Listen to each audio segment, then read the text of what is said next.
Okay, how much to charge for a logo as a freelance logo designer? Now, what I have seen on freelance sites, particularly more recently, is that prices have really tumbled, wherein clients have, gone as rock bottom as, seeking a logo for $20, and in some cases, seeking maybe three logos for $20. This is really a pittance, and this is probably things just can't get any worse than this. So keeping this thing in mind, what sort of rate is probably considered as ideal or a good rate, at least in my opinion. In my opinion, I feel that a quality logo, see, there are a lot of nuances attached to what I'm saying, but nonetheless, a quality logo which is going to be reproduced, republished, and used on multiple formats in different places. I think the absolute bare minimum which should be charged for a logo is 500 US dollars. And I am pegging this figure on the basis of what I see in my local market here in India, where what I see is that any quality agency, even a medium rung one, it need not be one of those high profile ones, but a relatively medium rung, a decent quality agency is going to charge at least 25,000 rupees for a quality logo. There might be some iterations, there might be some back and forth communication, there might be some versions being sent, and then some retouching to be done, some changes to be made, some modifications to be made. But all said and done, even after all that back and forth and everything, I think 25,000 is pretty much the minimum that I see. And 25,500 US dollars on these freelance sites post the roughly 10% odd commission and the payment gateway charges, etc. Roughly 25,000 is what you get. So therefore I peg the ideal rate at 500 US dollars. Now, this is something which I'm saying from my local market perspective. Therefore, if it's an American or a logo designer in the UK or any of the Western markets, my feeling is that the charges should be much higher. Unfortunately, that's not something which we see. And yes, there's immense competition, and people are vying to get jobs, bending over backwards, falling over each other to try and grab that job. And as soon as things take on a global marketplace where everyone is competing against one another, the prices do tend to fall. But yet, at the end of the day, if we are to analyze, or we are to look at why the prices are so low and who is really to blame, I really feel it's no one else but the freelancers themselves who are to blame. Because as if there's no one accepting such rates, or if there's no one working at such rates, obviously we'll have a minimum high threshold being maintained.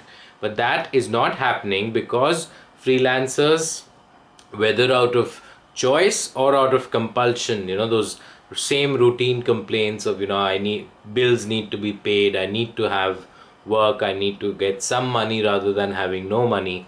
This is anyway an argument which I don't agree, but nonetheless that these are the reasons for which prices tend to drop and drop and drop. But yet, if you keep your integrity, your dignity, and if you maintain certain minimum standards, if you look at a Mercedes Benz or a BMW, they may sell in less numbers, but do they reduce their prices? They don't.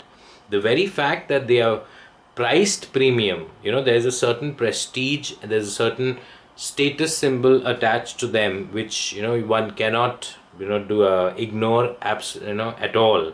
And the same principle applies here as well. At least have some minimum standards, and in my opinion 500 US dollars is pretty much the bare minimum, especially if you're doing a quality job and you're delivering the original PSD files with all the layers intact, where reproduction, replication at the client's end becomes much easier vis-a-vis delivering just a JPEG file. So these are my thoughts as far as logo design is concerned. And my wish is that, more and more freelancers start to think like me.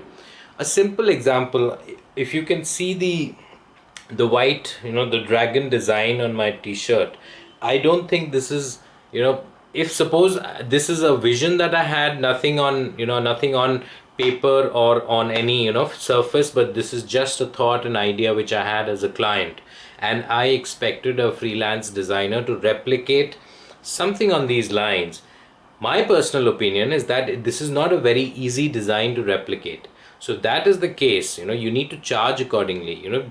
Charge, just don't just charge for, that time, that okay, I'm going to spend this much time and this time is worth this much to me, so I'm going to charge this much only and nothing beyond that. Think about the fact that, especially if you're in a developed market, like over here, it's very easy to use pirated software, and practically you can use software which costs almost nothing. But in the West, as best as I understand, in countries like the US or UK, most of Europe, at least Western Europe, it's very difficult, and it's a crime, at the end of the day, it's a crime, and you can't really get away with that, easily. So there's a cost attached to the software that you're using, the cost of your time, the cost of your effort, the cost of, the overall thought process. Give yourself an intellectual, benefit as well, that you're actually applying your mind towards that, you're ideating, you're actually spending time on the, possibilities. Then think about the time that you would have spent on communicating with the client. There would have been some back and forth. Then prior to that, at the very first step, you would have placed your bid. So that bidding time, then that there's that hope around your bid that okay, I might get this project. You finally do get it. And so there are so many different processes attached to the whole job. So you need to justify every single act, every single action, and everything single process or portion of the entire process.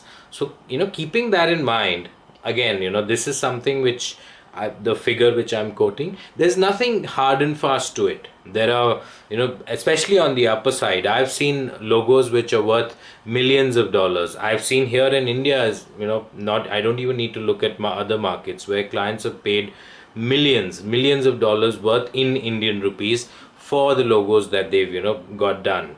Like, I'll give you an example. There's a company called Reliance. It is one of the biggest companies in India. The owners are the richest, there's a set of brothers. They're one of the richest people in India. And in fact, the elder brother's house, Antilia in Mumbai, is said to be the costliest house in the world, worth more than $1 billion with a B. So they had the younger brother had his certain division of his company whose logo had to be redesigned, and it was more of an existing logo which was touched up and presented differently. But just for that, apparently multi-million dollars were paid. So that's one extreme example. But at the same time, smaller businesses may not have that kind of budget, but yet you need to be able to negotiate and work out a certain reasonable figure. My aim through this video is essentially to discourage all the $20 video, $20 logo makers. Just get out of that habit. Don't charge so little, because when you do so, you actually spoil the entire market for everybody. And especially designing is particularly an art which needs to be appreciated. You look at art from the artist. Why is there such a high value ascribed to them? Because there's a certain prestige factor, there's a certain ideation, application of mind, thought, and so many things. The logo which you're producing is no less, it's also an art form. You're presenting your art. So when you sell yourself so less, you're actually demeaning and degrading your very profession. So don't do that.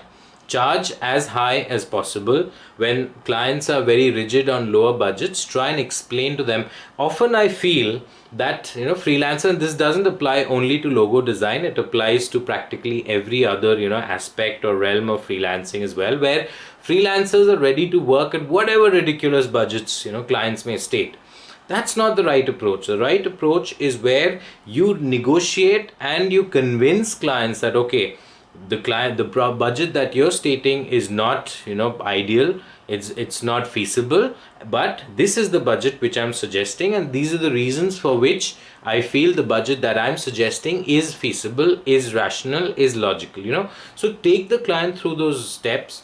And if it's a genuinely good client, especially if it's not a middleman, unfortunately on most of these freelance sites we see a lot of these middlemen, these agents, who book projects for themselves and then they pass it on at much lower rates, what I call as farmers. So as long as you're not working with these farmers who will obviously be looking at maximizing their own profits by giving as little as possible ahead and keeping most of the money which they are earning from the original client. So as long as you're not working with them, which is something which you should not do. I've covered that in a lot of other videos where you can how to identify farmers, avoiding farmers, because they are the real scumbags as far as the freelance industry and how it has tumbled in terms, especially from the pricing perspective.